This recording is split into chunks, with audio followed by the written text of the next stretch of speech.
사도신경으로 신앙을 고백합니다. 나는 전능하신 아버지 하나님 천지의 창조주를 믿습니다. 나는 그의 유일하신 아들 우리 주 예수 그리스도를 믿습니다. 그는 성령으로 잉태되어 동정녀 마리아에게서 나시고 본디오 빌라도에게 고난을 받아 십자가에 못 박혀 죽으시고 장사된 지 사흘 만에 죽은 자 가운데서 다시 살아나셨으며 하늘에 오르시어 전능하신 아버지 하나님 우편에 앉아 계시다가 거기로부터 살아있는 자와 죽은 자를 심판하러 오십니다. 나는 성령을 믿으며 거룩한 공교회와 성도의 교제와 죄를 용서받는 것과 몸의 부활과 영생을 믿습니다. 아멘. 312장 찬송.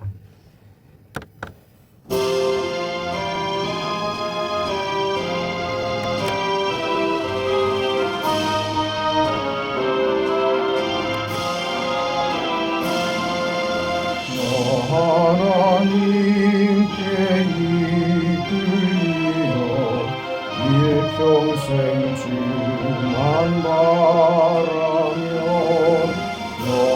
어려울 때 힘주시고 언제나 지켜주시니 주 크신 사랑 있는 자 그 반석 위에 서리라. 나 설레는 맘 가다듬고 희망 중 기다리면서 그 은혜로우신 주의 뜻과 사랑에 만족하여라. 우리를 불러주신 주 마음에 소원하시라. 주 찬양하고 기도하여 내 본분 힘써 다하라. 주 약속하신 모든 내게서 이루어지리라. 참되고 의지하는 자 주께서 기억하시리.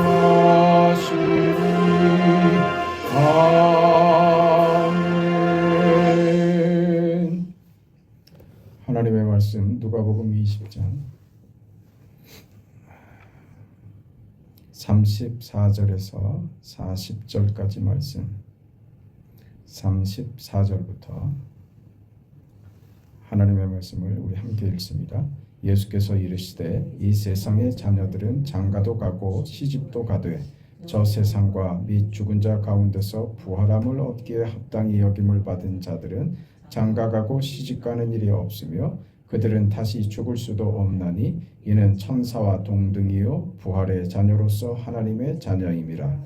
죽은 자가 살아난다는 것은 모세도 가시나무 떨기에 관한 글에서 주를 아브라함의 하나님이요 이삭의 하나님이요 야곱의 하나님이시라 칭하였나니 하나님은 죽은 자의 하나님이 아니요 살아있는 자의 하나님이시라. 하나님에게는 모든 사람이 살았느니라 하시니 서기관 중 어떤 이들이 말하되 선생님 잘 말씀하셨나이다 하니 그들은 아무것도 감히 더 물을 수 없음이더라. 아멘. 이 본문을 어제 같이 나누면서 우리가 가지고 있는 어떤 현실의 이해, 현실을 살고 있는 우리가 가지는 본성적인 어떤 이해가 우리 신앙의 어떤 오해, 왜곡을 가지고 오게 되더라 하는 것을 봤습니다. 이런 문제는 기본적으로 죄 때문에 나타난 현상이고 죽음 때문에 일어난 일이다 그렇게 봤습니다. 거기에 대한 답으로 하나님은 산자의 하나님이시다 그 얘기를 했죠. 산자의 하나님이시다.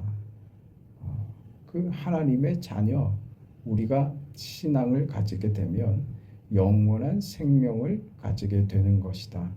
여기서 말하는 이 영원한 생명, 영생이라고 하는 것은 죽음과 대비되는 그러니까 죽음이라고 하는 것은 이 세상이 파멸로 끝을 볼 수밖에 없는 그런 죽음의 권세 아래에 놓여 있는 것과 대비되는 영원한 생명이죠.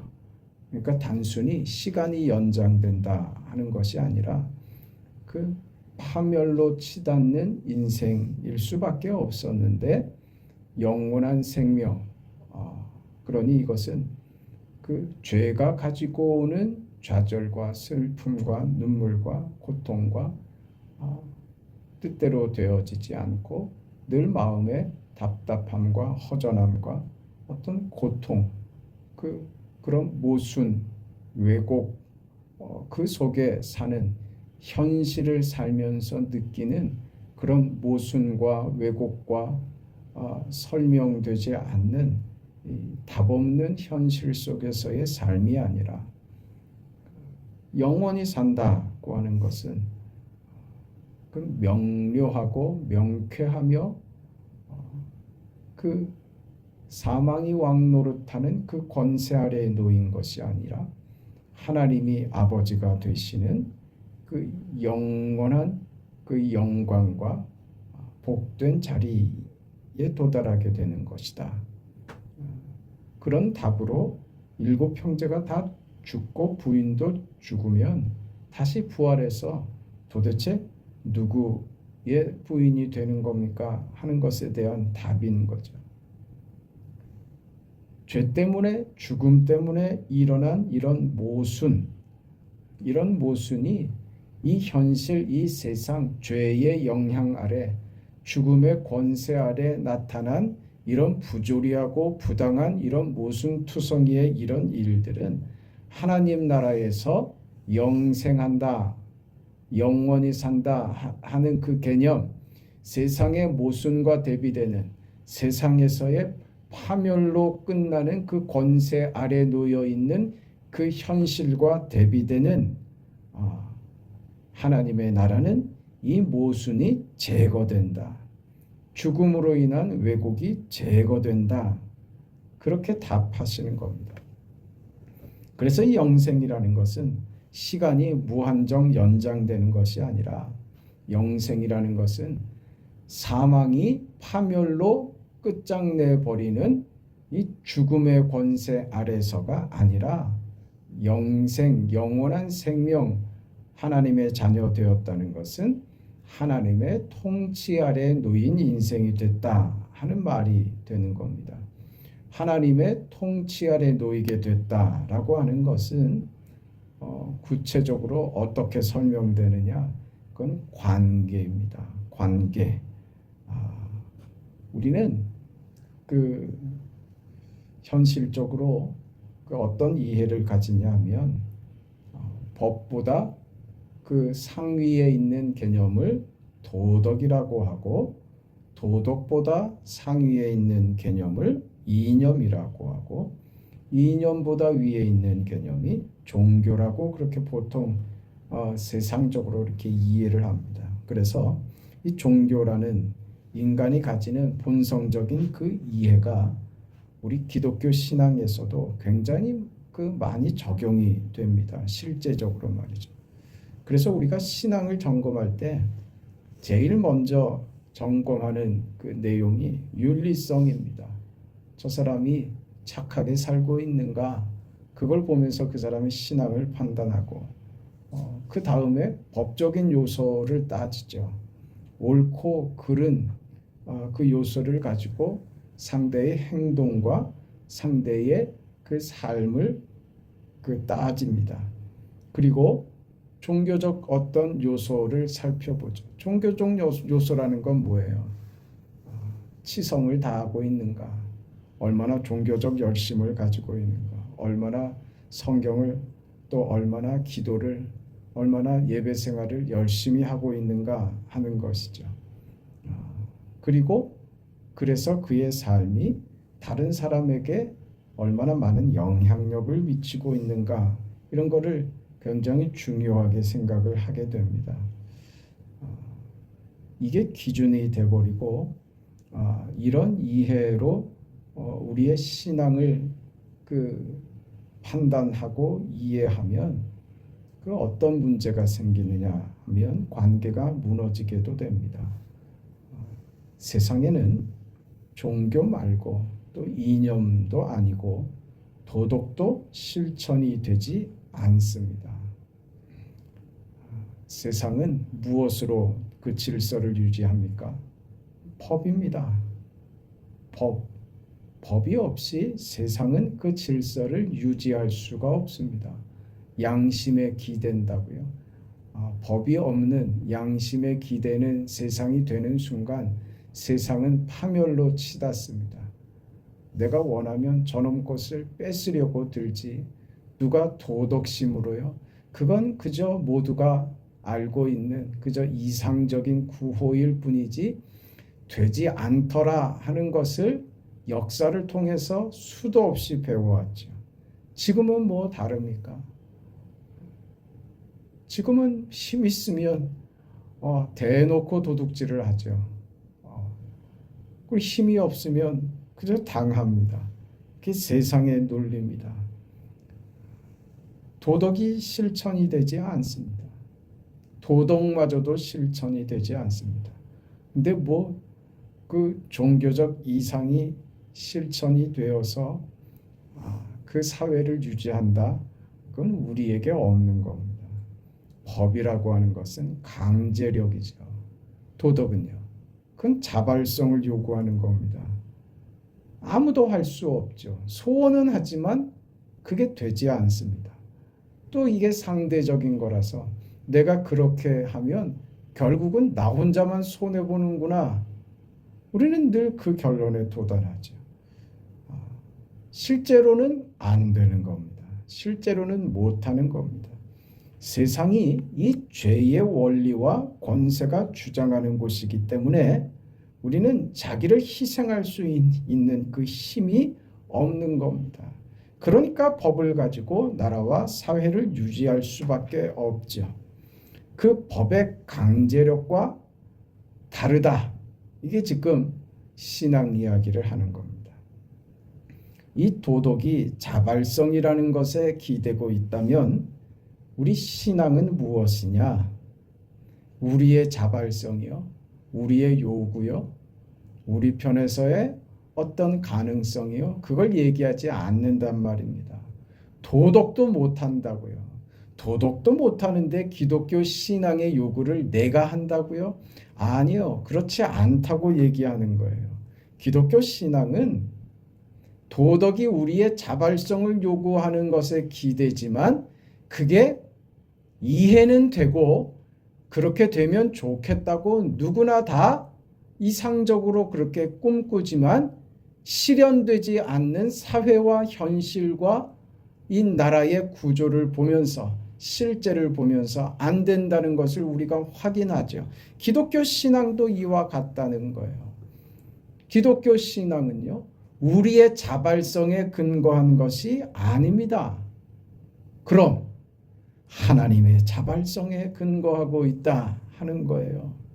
하나님이 그렇게 하시겠다는 하나님의 그 의지와 하나님의 은혜에 근거하여 우리 신앙이 지금 세워졌다 하는 겁니다. 그래서 내가 무엇을 얻게 되었다? 영생을 얻게 되었다. 영원한 생명을 그렇게 얻은 것이다. 그래서 내가 가지고 있는 나의 그 자격 없음, 죄인됨으로 인하여 파멸을 맞을 수밖에 없는 사망의 권세 아래 놓였던 내 인생이 이제 하나님이 자발적으로 내게 찾아오셔서 내가 너를 구원하겠다고 하는 하나님의 그 의지와 하나님의 그 은혜가 아들을 죽이시는 그 방법으로 나를 구원하셨다. 그리하여 내게 영생이, 구원이, 오늘 예수를 믿는 이 믿음을 내가 가지게 되었다. 그렇게 받은 이 영원한 생명이라는 것은 말씀드린 대로 그냥 시간이 무한히 제공되는 것으로가 아니라 법이나 도덕이나 종교로 강제력으로 하는 것이 아니라 우리의 어떤 자발성이나 내가 열심을 들여서 얻게 되는 것이 영생이 아니다 이 말입니다. 우리가 얻은 이 영생, 영원한 생명, 하나님의 통치 아래로 들어가는 이 복된 지위와 자리는 하나님의 뜻으로, 하나님의 그 의지로, 그 하나님이 우리에게 베푸신 은혜와 자비로 우리를 영생의 자리로 부르셨다고 하는 것이죠. 부르신 그 자리가 무슨 자리다? 그게 하나님과 우리를 관계의 자리로 부르신 것이다 하는 것입니다. 왜 관계로 얘기를 하느냐, 대조하느냐 하면 자격의 문제가 아니기 때문에 그렇습니다. 하나님이 우리를 죄의 권세, 사망의 권세, 파멸할 수밖에 없는 인생의 자리에서 죽음으로, 죄로 모순되고 왜곡되어 버리는 이 세상 속에서 우리를 구원하여 영원한 생명, 다시 말해서 무슨 자리요? 죽음으로 지배받지 않는, 죄로 지배받지 않는, 파멸당하는 자리로 가지 않는 그 자리로 우리를 부르셨다.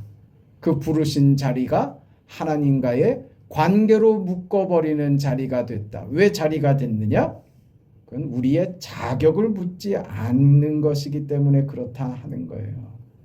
자격의 문제가 아니라 하나님은 우리를 당신이 사랑하는 대상으로 요구하고 있다 하는 겁니다. 하나님이 우리를 사랑하시는 이 관계요. 그래서 너희도 나를 사랑하라 하는 이 관계로 우리를 부르셨다 하는 겁니다. 이게 바로 기독교 신앙입니다. 그런데 이 기독교 신앙을 사두개인들은 무엇으로 재단하려고요? 무슨 이해로 왜곡시키려고요? 인간의 논리성과 그 합리성으로 세상의 이해로, 그 세상의 이해는 뭡니까? 죄로 사망으로 결국 될 수밖에 없는 파멸로 치닫는 그 논리와 그 허상으로 안 되는 것으로, 죄된 것으로 신앙을 이해하려고 드니 이해가 안 되죠. 여기에 대해서 예수님이 답하고 계신 거예요. 너희는 너희가 가진 신앙의 지위, 그 구원의 자리, 죽음의 영향을 받지 않는 영원한 생명의 자리는 무엇이냐? 하나님이 너희를 사랑하고 너희가 그 하나님을 사랑하는 그 관계 속으로 들어가는 것이다. 세상에 어떤 악한 것도, 불의한 것도, 죄된 것도, 사망의 어떤 흔적도 개입되지 않는 그 완전한 자리, 그 자리에 하나님이 부르신 것이다. 그래서 그것이 은혜이며 그렇게 된 인생을 감사할 줄 알아야 된다 하는 것이죠. 요한복음 1장 14절에 말씀이 육신이 되어 우리 가운데 거하심에 우리가 그의 영광을 보니 아버지의 독생자의 영광이요 은혜와 진리가 충만하더라 하는 겁니다. 하나님은 말씀이십니다. 말씀이 육신이 되었습니다. 말씀은 다만 무슨 힘이나 법칙이 아니라 말씀이 육신이 되었다고 하는 것은 말씀은 하나님이시죠. 그 하나님이 육신이 되었다. 인격으로 표현하기 위해서 그런 겁니다. 그 하나님이 단지 힘으로 선포되거나 논리로 선포되거나 규칙으로 찾아오시는 것이 아니라 그 하나님이, 그 말씀이 육체를 입고 인격으로 찾아오셔서 우리와 대등한 관계의 대상이 되신 겁니다. 그렇게 우리를 요구하고 계신 것입니다. 이것이 하나님이 우리에게 요구하시는 하나님의 뜻입니다. 예수를 믿는 것이죠. 말씀이 육신이 되어 우리 가운데 찾아오신 그 예수를 믿는 것이죠. 하나님이 그 아들 예수라는 인간의 이름, 육체로 오신 그 이름, 그 이름으로 우리에게 찾아오신 것이죠. 그래서 법칙이 아니라 무슨 도덕이 아니라 논리가 아니라 관계로 하나님과 우리를 묶어버리신다 하는 것입니다. 관계가 된다는 것은 놀라운 겁니다. 관계는요, 관계는 무슨 그 이해관계로가 아닙니다. 이 관계는 이게 그 독특한 그 지위를 가집니다. 이 독특한 지위 아래 있을 때만 우리는 속을 열어놓습니다. 제가 목회를 하면서 목사가 되어서 가장 그 답답했던 문제가 뭐냐면, 목사가 되면 그 목사님들이 하는 대답이 어쩌면 다 똑같냐, 그거였어요. 어떤 삶의 문제와 풀리지 않는 고민을 가지고 찾아가면 늘 하는 대답이 똑같습니다. 기도합시다. 무슨 뜻이 있겠죠. 아니 왜 그것밖에 할 대답이 없더냐. 그러니 그 다음에 목사를 찾아가겠습니까? 또 얘기하면 또 똑같은 말을 할 텐데. 기도해야 된다고. 무슨 내게 신앙에 무슨 열심이 없고 내게 무슨 신앙의 결격 사유가 생겨서 그런 일을 이런 일을 당하는 것처럼 얘기를 해버리면 그 다음에 목사를 찾아가겠어요? 목사를 찾아가지 않는다는 건 뭐예요? 그건 성경에서 무슨 답이 없다고 생각해버리지 않겠냐 이겁니다. 실제적이고 현실적이고 성경이 주는 답을 명료하게 주어야 하는 것입니다. 우리는 그런 사람들이 있죠. 어떤 사람들이. 그러니 답을 얻으려고 기대하지 않습니다. 그냥 말을 들어줄 사람이 필요하게 되죠. 답을 얻으려고 들지 않습니다. 그저 하소연할 대상이 필요한 거죠. 그게 누굽니까? 그게 친구죠. 아무 말이나 할 수 있습니다. 그리고 그 친구는요, 남이 하지 못하는 아무 말도 해줍니다. 네가 아주 별나서 이런 일도 당하는 거야. 이런 말도 한다니까요. 왜? 친구니까. 너 옛날부터 그랬어. 내가 그때도 그랬지. 너 그 버릇 안 고치면 또 그럴 거야. 이건 다른 사람은 못하는데 친구니까 할 수 있는 거예요. 이 관계란 말입니다. 그리고 그 말을 들어도 기분 나쁘지 않아요. 그래, 뭐 내가 그렇긴 하지. 그리고 끝납니다. 이게 관계를 어렵게 하거나 관계에 상처를 주지 않습니다. 왜냐하면 두터운 신뢰가 밑에 쌓여 있기 때문에 그렇습니다. 이 관계의 대표적인 것, 실제적으로 경험하는 관계가 뭡니까? 그게 가족 아닙니까? 가족이죠. 왼수 같죠. 저게 나의 십자가야. 그게 우리의 그 입버릇 아닙니까? 근데 이거는 우리가 선택해서 만든 그런 관계이기도 하고 그냥 주어진 관계이기도 하고 그렇습니다. 근데 우리 사는데 이 관계가 늘 우선하죠. 왼수 같은데 늘 마음에 걸리고 늘 먼저 챙기고, 이게 관계입니다. 하나님이 우리를 이 속으로 부르신 거예요. 세상에서도 우리 삶의 이 관계에서 우리는 아무도 자유로울 수가 없습니다. 그 관계 속에서 상대가 괴로우면 나도 괴롭고요.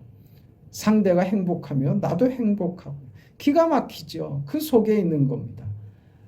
하나님 나라에 대한 예수님의 가르침은 바로 이런 이해를 넘어서는 관계에서 찾는 거예요. 이론이나 무슨 논리나 합리성을 넘어서는 그 관계에서만 독특하게 해석되는 그것 말입니다. 왼수 같은데 늘 마음에 걸리고 늘 생각하고 말입니다. 마음을 가장 많이 주는데 나를 가장 상처 주기도 하고, 그 관계 말입니다. 그걸 넘어서는 것이죠. 우리는 그 관계에 대한 이해에서 성경에 대한 그 성경의 이야기를 들여다볼 수 있어야 돼요. 부자와 나사로의 비유에서 부자는 잘 먹고 잘 살았고 나사로는 거지였습니다. 근데 천국에서는 거꾸로가 됐죠. 나사로는 아브라함의 품에, 부자는 지옥에 갔습니다.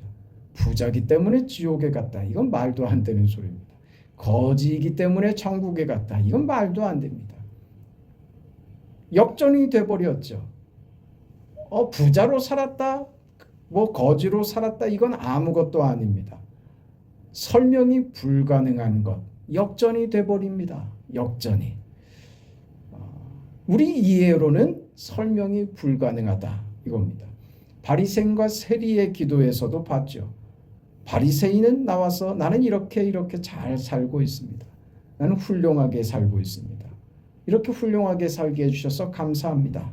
그렇게 기도하죠. 세리는요. 나는 죄인입니다. 난 죽일 놈이고 난 죽어 마땅한 놈입니다. 그러니 하나님 제발 나 좀 봐주세요. 이렇게 되죠. 결과는요. 세리는 용납을 받죠. 바리새인은 이 나쁜 놈이다. 이런 말 하려고 하는 게 그렇게 하려 그 말을 하려고 하는 게 아니라 반전을 이야기하려고 하는 거예요. 역전되는 상황이요. 그 역전이 무엇으로 이루어지느냐?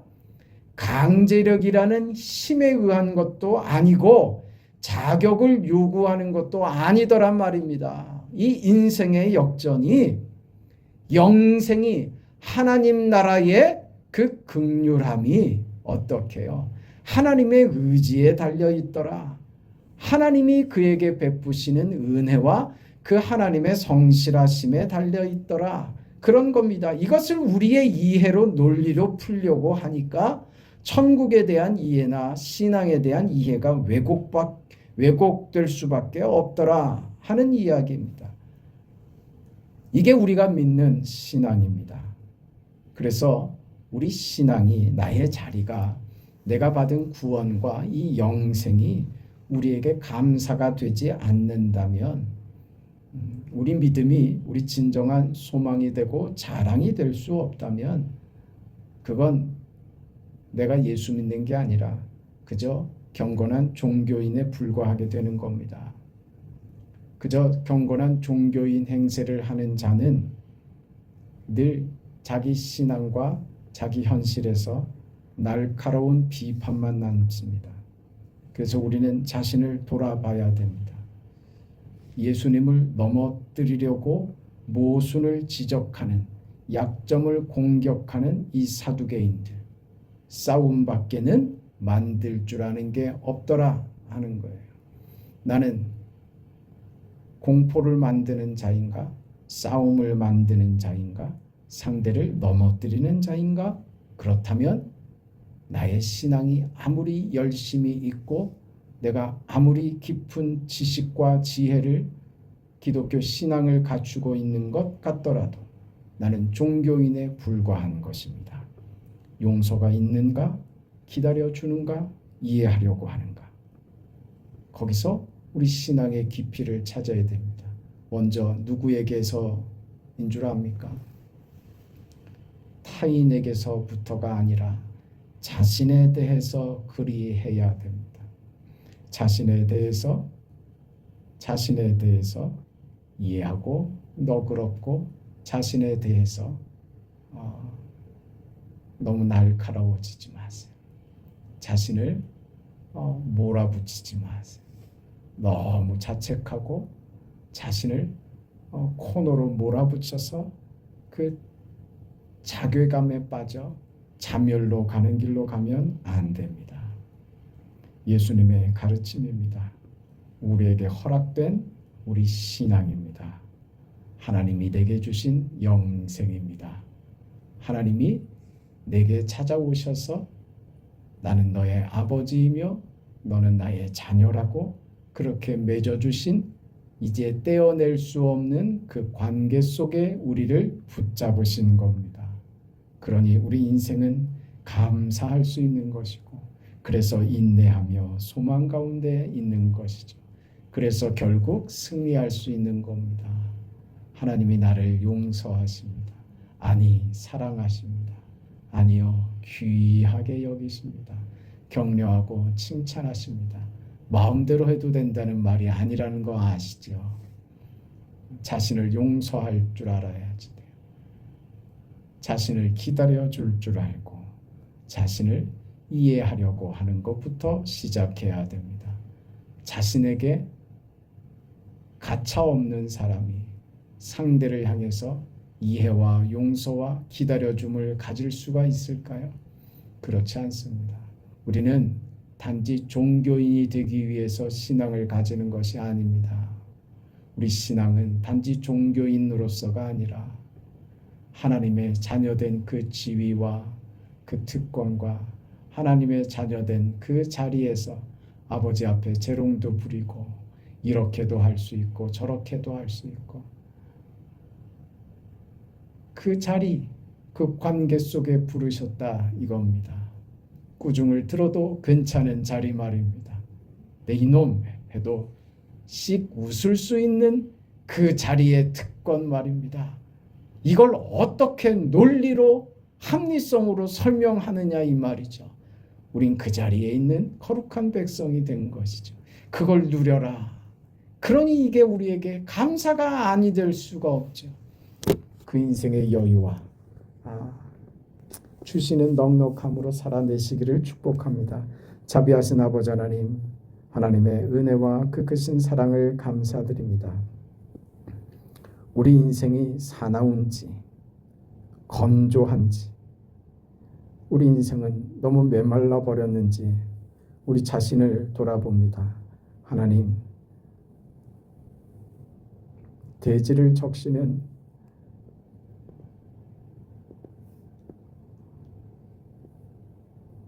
단비에 저 땅이 옥토가 되어지는 것처럼 우리도 그렇게 부드러워지고 여유 있고 기다려줄 줄 알고 용서할 줄 알고 이해할 수 있는 하나님과의 관계에 묶인 자의 그 여유와 그 해방과 그 자유함과 그 넉넉함을 우리 신앙으로 살아낼 수 있는 하나님, 우리의 자격으로가 아니라 하나님이 자발적으로 우리에게 찾아오시고 만드신 이 기가 막힌 현실, 무엇으로도 이해할 수 없고 설명되지 않는 오직 받은 자만이 아는 하나님으로만 설명되고 이해할 수 있는 이 거룩한 자리, 영광의 자리, 영생의 자리, 하나님의 통치의 부름 앞에 하나님의 자녀로 부름받는 이 영광의 관계에 묶인 복된 삶을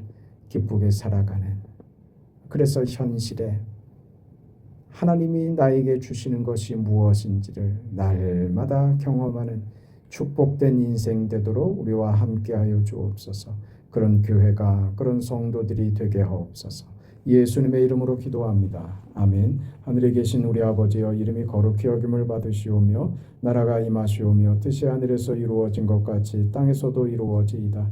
오늘 우리에게 일용할 양식을 주시옵고 우리가 우리에게 죄 지은 자를 사하여 준 것 같이 우리 죄를 사하여 주시옵고 우리를 시험에 들게 하지 마시옵고 다만 악에서 구하시옵소서. 나라와 권세와 영광이 아버지께 영원히 있사옵나이다. 아멘.